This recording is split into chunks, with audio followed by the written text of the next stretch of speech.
Hey ZIPS fans, this is Chad Welker filling in for Jacob Farrar once again on ZIPS Nation Insider Podcast. And before we get everything kind of started, we were off last week due to spring break being off campus, and only a few athletes available to have some conversations with, and most of them were in competition. So today we have Hunter Garretson, who is a member of the men's track and field team, Mid-American Conference indoor track champions this year, and he's a pole vaulter from Newcomerstown, Ohio. And Hunter, I just want you to give me a quick recap of the MAC indoor season that you personally had as a pole vaulter, real quick.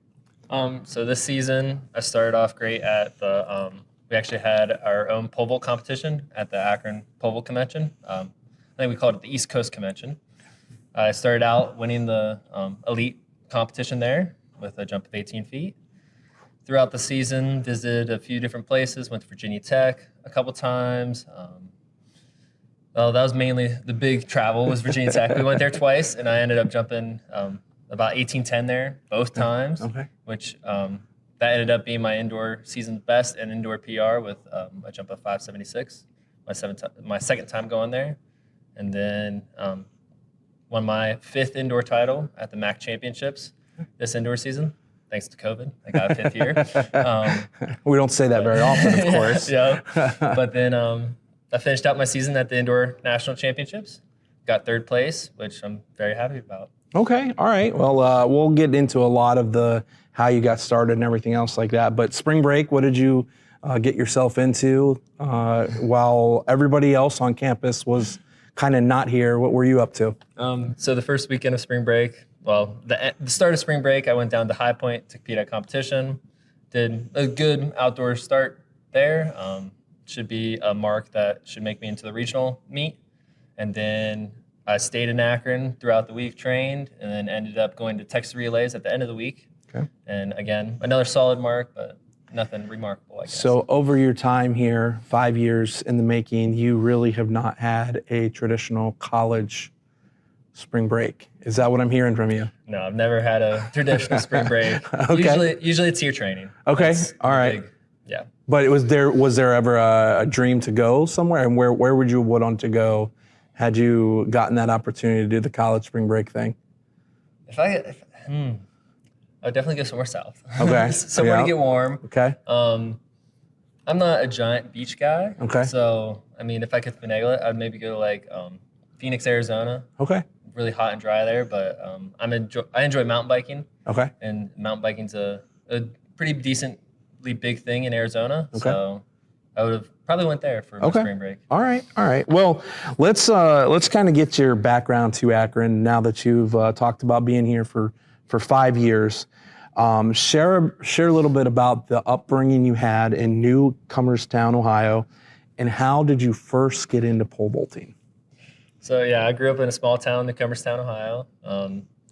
But for those who don't know, where is that in Ohio, by the way? It's kind of middle of nowhere. Okay. The best way I usually describe it is it's 100 miles west of Pittsburgh, 100 miles east of Columbus, and 100 miles south of Cleveland. Okay. All right. It's kind of right in the middle of all those 3 things. So it's about an hour's drive south of Akron. Okay, perfect. Okay. So again, how did you get into pole vaulting being in Newcomerstown, Ohio? So we have, I guess there's a small little club that a local, I guess, person started, Tom Addy. We called it the Extreme Vault Club because we went in this old warehouse. It was in the middle of winter. It was not much warmer than outside. Okay. So it was really Tom Addy really built, I guess, the pole vault program in Newcomerstown. Okay. So we have a little bit of history of being pole vaulters. I think we have 6 or 7 All-Ohioans over the years, including Tom Addy, who was the first pole vault All-American. Okay. And then, so I started in 7th grade, middle school track. Pole vault wasn't my full-time thing. It was just one of the things I did. I was also a hurdler. Okay. That was my, I guess, secondary event to pole vault. But throughout the years, just training with Tom Addy in that old warehouse that we had in the middle of town. And just, yeah. The rest is history, Yeah, kind the of rest is from history, there. yeah. Okay, all right. I slowly progressed and got pretty good at it throughout high school. So I was like, okay, might as well try to continue this on. Okay, all right. And then what was it that made you choose the University of Akron, whether it be not just pole vaulting in athletics? Was academics part of your decision to come here? What was kind of that journey to get here on campus? It was definitely a package deal for Akron for me. I knew I wanted pole vault and tried to do it at the D1 level. So Coach Mitchell recruited me, and I liked the legacy that Akron had for pole vault wise. I mean, we had Sean Barber and Matt Ludwig, both now Olympians. So pole vault wise, I was pretty set. And then when I came in, I was either going to be education or mechanical engineering that first semester. And I knew Akron had great education and mechanical engineering programs. So that was a second, check mark. And then also is only an hour away from home. Okay. I mean, I can drive home on the weekends. If something happens in the middle of the week, I can even make a day trip on the evenings if need be. And so, yeah, I like being close to home too. Okay, all right. So a little bit of both from the academic standpoint. And obviously you talked about the likes of Sean Barber and Matt Ludwig setting a bar, no pun intended, of being great pole vaulters here at the unit. High bar, yeah, absolutely. So how has the experience at Akron been now that we're actually kind of winding down that career here at Akron as a student athlete? I mean, it's been a bumpy road, I would say. I mean, I had Dennis Mitchell as my coach for 2 years, and then we brought in the new coaching staff, had some changes throughout there, and now I'm with Coach Dave Fritz is my pole vault coach, along with Kendra Reimers being the head coach. So, I mean, it's had its ups and downs, but I'm glad where it's turned out. I mean, I'm sitting in a good spot now. Okay. And a MAC champion. And MAC champion. Right, 3-time. So it's 5-time Five-time. indoor, Okay, but also gotcha. 3-time outdoor. Gotcha. Okay, so that's where it's all coming out. Yeah. A lot of medals around that neck for you here at Akron. Yeah, I've been fortunate to win every MAC championship I've competed in. Okay. Throughout my career. All right. Well, definitely props to the wonderful indoor season that you had this past year. So what would be some of the highlights? I think you kind of touched a little bit about it, but the highlights of the past indoor season, and now that we're transitioning into the outdoor season, any highlights that you can share that you really were proud of over the course of the last few months?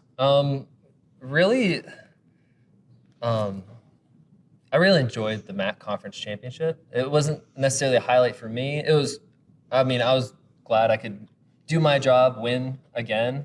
But just the atmosphere of the team coming together, and track and field's it's an individual event, but it's also a team event. Sure. And having that team camaraderie come out in the MAC championship, it brings an energy that is like no other. And I really enjoy being able to cheer on my fellow athletes, fellow teammates, and the energy the MAC championship brings. Yeah, so maybe tell some of the folks that are listening and watching today, Hunter Garretson, member of the men's track and field team, like you just mentioned it, it's an individual sport, pole vaulting, but then it's scored to help teams win. So like your event gets done could be like a result that is extremely critical in the points, and it gets done like day one, and then you just become kind of a fan or teammate that's just cheering it, or is it like day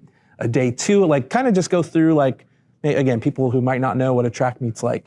So for track, every event, for the MAC championship, if you win your event, you get 10 points for your team. Okay. And if you get second, it's 8, and 6 for third, and so on, down to 8th place. Well, 6 for guys and then 8 for girls. Okay. But so your performance has effect on your team score, and then you add all the points from all the different events. So sprints from the 100, 200, 400 to the distance events like the 5K, including the throwing events with the shot and the weight throw indoors. Sure. And even the jumps, pole vault, high jump, long jump, triple jump. And then all those points that your team has accumulated are kind of head-to-head against the other teams. And then so the the team with the most points at the end of the competition wins it. Okay. But yeah, like you were saying, if you compete on day one like if it's 2-day meet and you compete on day one, as soon as your event's done, I mean, you're now. I remember explaining it the day of the competition, well, day 2, but I can't think of the word. But as soon as your event's done, you're now a cheerleader. Like Okay. Sure. you're a professional you're your own team's cheerleader. Sure. As soon as your event's done. Okay. At least at the MAC championship, because how crucial it is, I guess, the prestige of winning the MAC championship as a team is, I would say, more valuable than individual championships. Okay. So talk about like how that journey like happened, being now a MAC champion. Did you compete day 1? Did you compete day 2? No, I actually competed day 2 this year. Okay. Yeah. So you had a bunch of teammates then cheering you on to make sure you get these points for Akron, right? Yep. Okay. Yeah, no, it was great to have all the teammates around. So the fact that you were day 2 as well, like how did you treat day 1? Because to an extent, like you have to be mentally ready to go. So having so much experience, I've been pretty lucky to be able to cheer a lot more than I guess a freshman would be able to, because I know I'll be able to perform even after cheering all day on day 1. So for me, I don't really hold back much on day 1. Okay. I mean, and then I just do what I can on day 2, and yeah. Okay. So, but yeah, you definitely have to gauge your sit down a lot more while you're cheering instead of standing up on day 1. Sure. Yeah. You've earned multiple accolades, including being named MAC Most Outstanding Field Performer of the Year. How do you stay motivated to perform at such a high level so consistently? It's really just the fun of the sport. I mean, pole vault, for me, I've had my ups and downs throughout it. I mean, it's an up and down sport, but just the fun that you have of flying through the air keeps me motivated. Okay. Like, yeah, when the pole really launches you up into the air, just that feeling of flying is what keeps me motivated, at least. Okay. All right. You recently became a 3-time recipient of the NCAA Elite 90 Award. Maybe explain to our folks what that award is, and then what does that honor mean to you? Obviously, balancing academics and competing at an elite level. I know, big question there. So the Elite 90 Award is given to the top, to the athlete with the highest GPA at the national championship. Okay. And then if there's a tiebreaker, then they go to whoever's completed the most credits. Okay. So I got that at the past 3 years for indoor, because I've went to the championship, and I've also had 4.0 GPA. Okay. For me, time management's a big thing. I mean, but I think for me, having athletics, limiting my time for academics, helps me stay motivated in academics to get stuff done. Okay. Because like I've had a few days off this past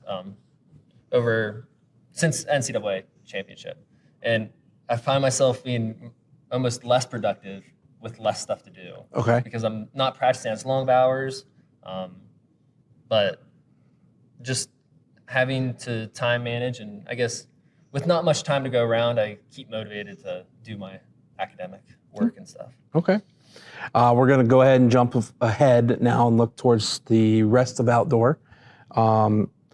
Again, these medals that continue to accumulate around your neck. Obviously, that's a goal again. Yes. But are there any specific meets or milestones you're really looking forward to this outdoor season?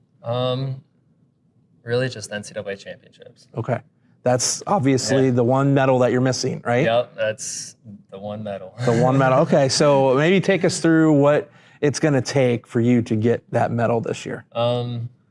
It's going to take consistency. Okay. I mean, for outdoors, you don't automatically qualify to nationals. Like for indoors, I think it's top 16, like heights will go to nationals. Okay. For outdoors, it's the top 48 heights from the East region goes to regionals. Okay. And then at the regional meet, you have to get top 12. Okay. So it puts a lot of pressure on regionals because you still have to perform and get that top 12 place to go to nationals. Okay. So just being consistent and being able to jump bars, whether it's rain, shine, headwind, tailwind, whatever. That's the real focus of this year. Yeah, that was actually kind of going to be one of my next questions, is more or less, what's the different preparation like between indoor and outdoor? Especially when you have the weather element outside. Yeah, it's really just the weather. It's being able to tune out the weather, kind of disregard it, or disregard it if it's not that big a deal. So if it's a light wind, you shouldn't really think about it. But then being able to make those adjustments, if it's like a wind to your back, really pushing you down the runway, you maybe have to scoot back a little bit on the runway. Okay. Or if it's pushing it really hard against your face, then you might have to scoot up a little bit. And being able to make those adjustments on the fly really helps bring consistent bars. Okay, I'm trying to be funny here when I ask this question, but we experienced quite a bit of rain, and we even hit hail today before taping this. Have you ever pole vaulted in any of those elements? Never hail. Okay. I've never done hail, but actually the MAC championship last year, it was raining and about I think it was about 10 mile per hour winds from the side. Oh, wow. So really, yeah. And how challenging was that for you? It was difficult. Okay. I mean, I came in at a lower bar, started on a softer pole, and really chalked up my hand so I didn't slip down the pole. Okay, all right. Yeah, just trying to tune everything out and just get down the runway straight and go over the bar. Okay, all right. You've achieved some remarkable clearances, including the likes of Olympic standard last year. Do you have some more inspirations to compete internationally still? Yes. Okay. Yeah. Yep. So what are some of those things that will, or what are some of the events that will help you qualify for upcoming global events?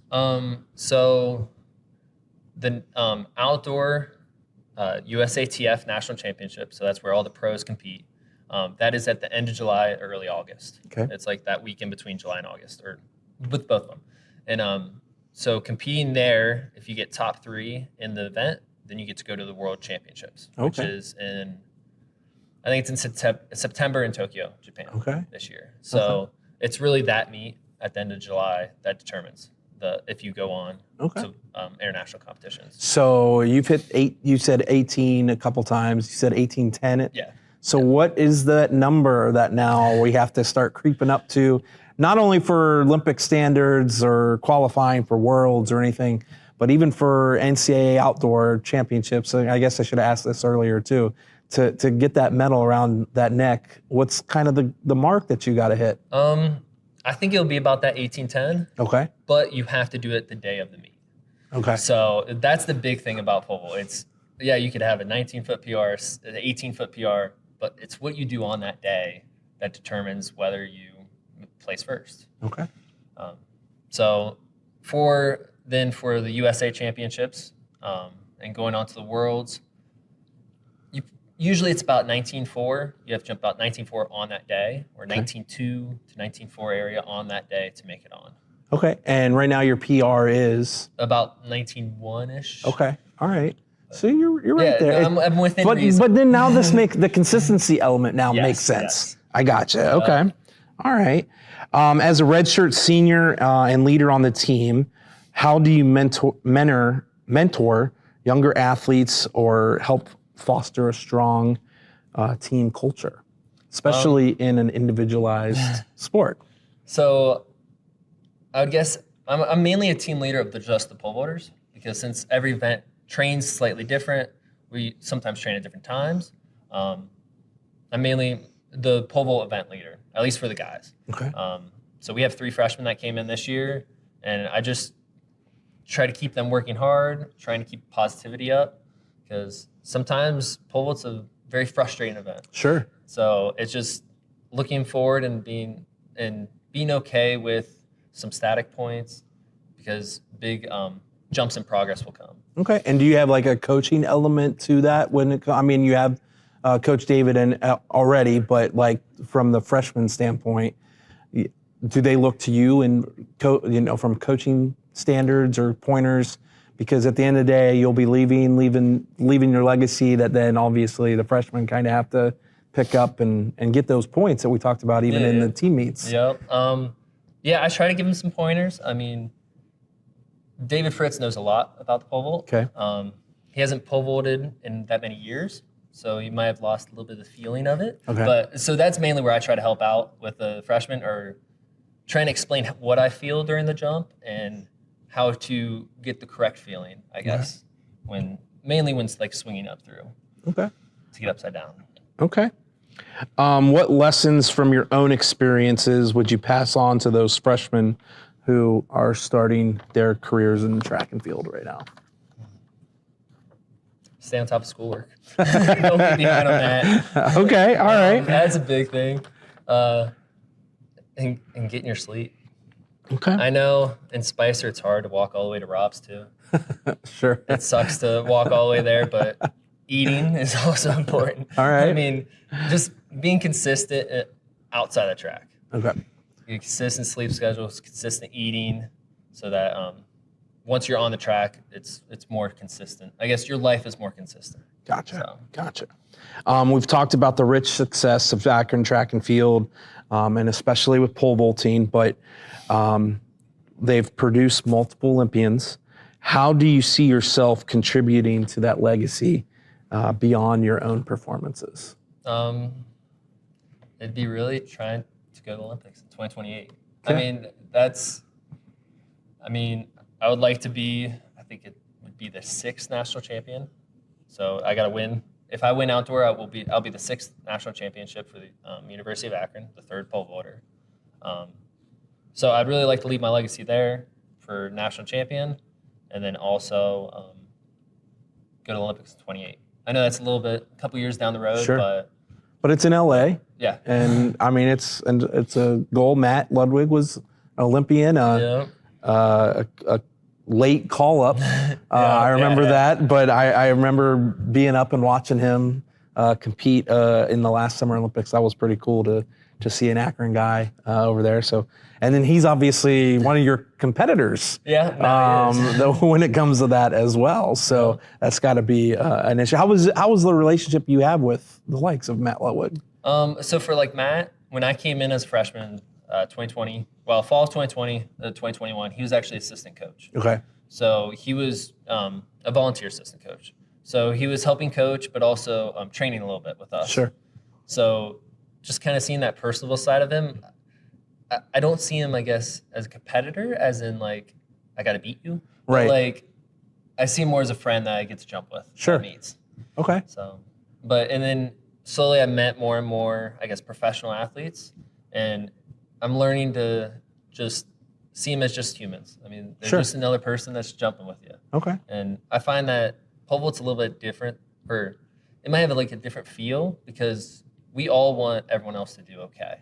Okay. Like, it's not as cutthroat, I guess, as other events. There's not big rivalries or anything, or not many big rivalries. Okay. But just having that camaraderie with some higher level athletes I enjoy. Okay. And I think I was actually going to lead into my next kind of question in regards to, you want to see everybody succeed and hit 19.4, whatever the case is. What is one like competition that you've been to where you saw somebody hit a mark that where you were like just super proud of, like, but then also like, I need to like, I do to advance, or however that works, I need to be able to make sure my game's up to that level. Is there anybody out there? Any programs that are out there that you just kind of have to admire or, look at differently? I mean, I remember watching Zach Bradford in the 2023 Indoor National Championship. Okay. He PR'd, jumped 591, so that's about 19.4. Okay. And just seeing him jump that and how exciting it was that he jumped so high. And I want to give him credit because he actually got second in that competition. Oh, wow. So Sondre Gatorpson from Princeton ended up jumping 6 meters out of that competition, which is about 19.8. Oh, wow. And yeah, so I mean, but seeing them go head to head and having a great meet, that was one of the big meets that I remember enjoying being there and being able to watch, but also being in it. Sure. Yeah. And what did you end up placing in that one? I think I got like 12th or 13th. Okay. I jumped 18 feet, I think, or 18.2-ish area. But Gotcha. Okay. All right. We said you're majoring in math education. You've got the perfect 4.0 GPA, but what was it about the field of math and education? What drew you to that field? And then what are kind of some career goals following your track or your pole vaulting days? So both my parents are educators. My dad's a high school science teacher and my mom's a preschool teacher. Okay. So just seeing the teaching and really having the summers off really helped me. But then also for math, I always helped out my friends in math class throughout the years because I always was gifted in math, and being able to understand the difficult math concepts and being able to help my friends understand them kind of helped me or direct me towards being a teacher and majoring in math education. Is there a certain subject that you would want to teach from the math standpoint? Algebra, trigonometry, geometry, pre-calc, calculus? I don't know. What is? Do you have a certain passion that you would want to teach? I think I would like to teach geometry. Okay. I'm more of the visual type things. I enjoy, and then I also like calculus. Okay. And being able to apply that to different subject areas like physics, I really enjoy. Okay. Very cool. With the year-round track, both indoor and outdoor, how do you juggle everything, especially with student teaching? So I was very lucky to have being able to teach in the fall. Okay. Usually student teach in the spring, and I would talk to the department and my advisor in the teaching department, and they were able to let me teach in the fall, Okay. which allowed me to continue training throughout that fall semester while student teaching. Okay. But it was hard that semester. It was long days. Sure. You go to school at, I think we start at 7:30 Okay. in the morning, and then as soon as I got out of school at 2:30, I came to track, do a 2.5 hour practice, Yep. and go home, eat, go to bed, and Do it start again. Okay. all over again. And which school were you with that fall? I was at Springfield High School. Okay. All right. And you want to give any shout outs to the folks over there at Springfield? I'd like to thank Dr. Burgess. Okay. She was my mentor teacher during Okay. that, and I really enjoyed teaching with her. Perfect. Well, shout out to mentor there. So I guess the other element that I had in regards to the school subject, I guess, and the student teaching, talk about the experience that you have had as a student, not take the athlete part out, as a student here at the University of Akron and the education department here on campus. So I had the, I guess, head teacher for AYA math education, which is 7th grade through 12th grade, is Dr. Pachnowski. And she's taught, I think I've had 4 or 5 classes with her because she's pretty much the teacher for my subject area and age range. Sure. And I think she was a great teacher to have. I learned a lot through with her, and she was also my advisor. And I really enjoyed, the education program here. And then also being math education and high school math, I took a lot of math courses. So I took all the calculuses, Sure. took some statistics, linear algebra, and I found that the whole math department was good too. Okay. There was never a teacher that was just not helpful. Okay. I guess that's how I should say it. Okay, sure. If you ask a question, they would help you. Awesome. Well, there you go. I asked that because I want to see what the selling point is, of course, of coming to the University of Akron and being a part of the education department and the math department. So that was kind of the sales pitch I was looking for. So as long as you had fun and the experience, I had a good time. That's what matters to me. So, and I guess the last question before we get into a little more fun questions as well. I hope you've had fun with all of it, but outside of the pole vaulting, the academics, I know you said sleep is important with the student teaching days, but what other hobbies or interests do you enjoy that you are able to balance with all the other stuff going on here on campus? There's not much. Okay. There's not much time. Sure. I enjoy playing a little bit of video games. Okay. I mean, that's a good way for me to wind down and not do something active. Sure. Coming throughout high school, I was a very active person. I did cross country and track. Okay. So, and then I was training pole vault during the winter. But being able to just wind down with a little bit with video games help. I enjoy. Other than, I guess, for an active activity, I really like mountain biking. Okay. So if I was not pole vaulting, I know I'd be mountain biking a lot more. Okay. But I have to limit that a little bit because of track, being fresh for when I pole vault. And then past few years, I've gotten into kayaking a little bit more. Okay. I find that it's a little bit less stressful than like biking on your body. Sure. So I can still do that a little bit more while still being able to train for pole vault. Gotcha. All right. These are a couple questions we ask all of our guests, and we're into like episode 30 right now, which is awesome that we've been able to do that. ZIPS Nation Insider Podcast, Chad Welker, Hunter Garretson. Do you have any pre-meet rituals or superstitions? I do not. Because then that would basically mean that you don't have one right before you run on the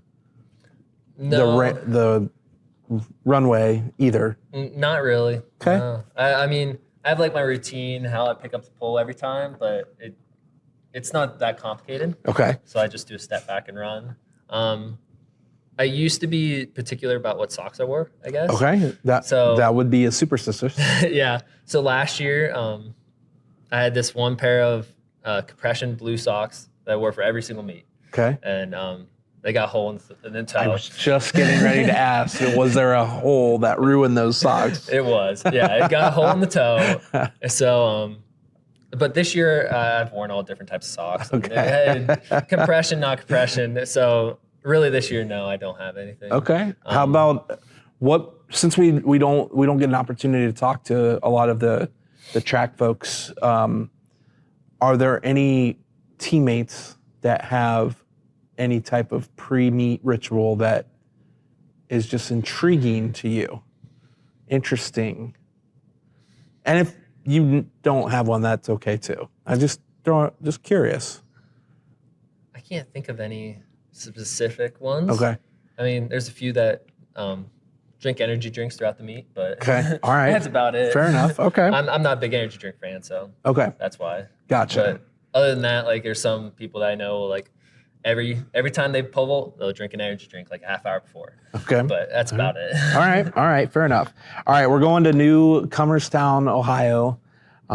This is the question I like because I'm kind of a bigger guy, but hometown pizza. Where are you taking me to go get a pie? So the stereotypical place to take you is Terry's Pizza Shop. Terry's Pizza Shop. Yes. Okay. It was. He's actually just selling it now. Oh, he's been running it for about 60 years. Oh, wow. So it's either 50 or 60 years. Okay. But he's finally trying to retire. I mean, he's been trying to retire for the past 10 years. Okay. But he just keeps coming back to doing it. Okay. And what's the go-to order there?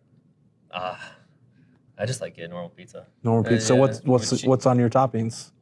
From there, I usually just get cheese pizza. Cheese pizza. But I'm a fan of Hawaiian pizzas. Okay. All right. Pineapple and ham. Pineapple ham. All right. You get the cinnamon on there too? Oh no, I've never tried that. Oh yeah, that's a trick of the trade right there. That one, okay, yeah, little trick there. So, all right. So this is our rapid fire section of this podcast. It's brought to you by 330 To Go, the folks that do an awesome job hosting this on their YouTube and Facebook pages, and we appreciate all the things that Steve and Jess Bader have done for us over the course of this athletic season. So here we go, rapid fire. Favorite pre-meet snack? Pretzels. Okay. Best advice you've ever received? Run fast, jump high. All right. From my dad. Favorite music to listen to before a competition? I don't listen to music that often. No. But I do listen to acapella music okay. a lot. All right. You have a group that you... Home Free is the group. Home Free. Shout out. Here you go. On Spotify, on iTunes. Spotify. Okay. Spotify is where I listen. Gotcha. All right. If you weren't a pole vaulter, what sport would you play? Mountain biking. I would be a biker. Okay. All right. Favorite Akron, spot on campus to relax. Booked Common. Booked Common. Okay. Set up a hammock, relax. Okay. Favorite place you've competed? Reno Pole Vault Summit. Okay. Tell me a little bit about that. So it's a pole vault competition. It was my first year going this year. Okay. It was at the beginning of January, and it's just pole vaulters. And Okay. it was a big livestock center filled with, I think there's 13 pole vault runways and 13 pits. Okay. So I think there's like 1,500 competitors, but they're all pole vaulters. So Gotcha. just the energy there was just different than anything else. Just awesome. Sounds like a plan. And then last one for rapid fire, guilty pleasure TV show. It changes because I go through them too quick. Okay. Well, what's the most recent? Friends. Friends. That's the most Okay. recent. All right. There. What's the running joke always with the show Friends? Were they on a break or not, or something like that? Yeah. Okay. Gotcha. Yeah, And then go ahead. I went from Office to Big Bang Theory to Friends. Gotcha. Gotcha. All three very good shows. Yeah. All right. And then final question we've got is why should fans be excited about the 2025 outdoor track and field season for the Zips? We're going to win it. Gonna win it. Well, that's the goal, at least. That's the goal. All right. We are sitting good to win it for guys, and we definitely have a shot to win it for the girls. And MAC championships this year are where? Ohio University. Okay, down in Athens. Yep. It's coming up in a couple weeks, I think. A Um, little less than a month. No, it's the second week of May. 6 weeks Yeah, away. yeah. We're about So 6 6 weeks, Yeah, yeah. about 6 weeks away. For Hunter Garretson, I'm Chad Welker. Hope you have a great rest of your week. And as always, go Zips.